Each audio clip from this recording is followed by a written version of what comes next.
Hello po. Lalo mo po, ma'am, nandito na po ako. Ay, kuya, pinakancel po yan.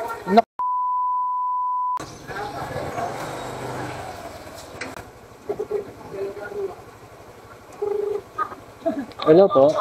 Lalo mo po, ma'am, nandito na po ako. Ay, kuya, pinakancel po yan.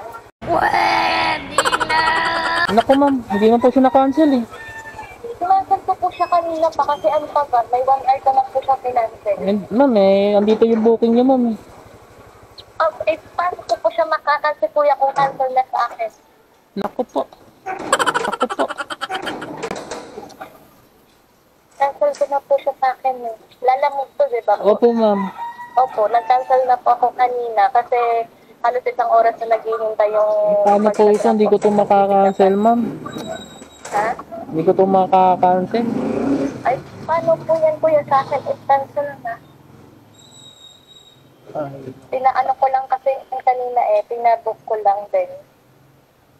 Sige po. Baya. Sige kuya.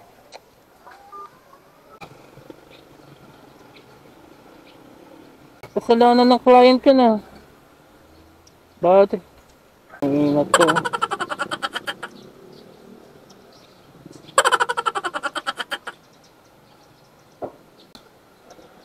Ayun, no-post ako.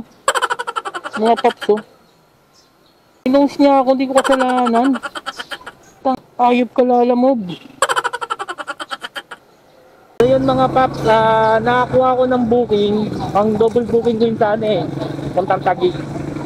Pasig to Taguig, nakakuha ko ng booking. Ngayon, pagdating ko sa pick-up location, tinawagan ko yung si sender. Saka yung nag-book.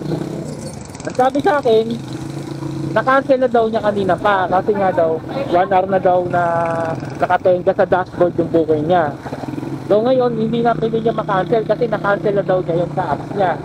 Ano magawa? Yung ginawa ko ngayon, nag-chat ako sa admin. So nag-chat ako sa admin, ang sabi ko na-cancel yung booking kasi wala, canceled na sa app ni customer yung booking pero nasa dashboard at ongoing sa akin yung booking. So, ang sabi ng admin na sila ulo, ika-cancel ba daw? Sabi ko, opo, kasi nga, wala na daw po yun, cancel na ng customer. Ngayon, kinancel nga ng admin, ang ginawa naman, pinost ako ng 30 minutes.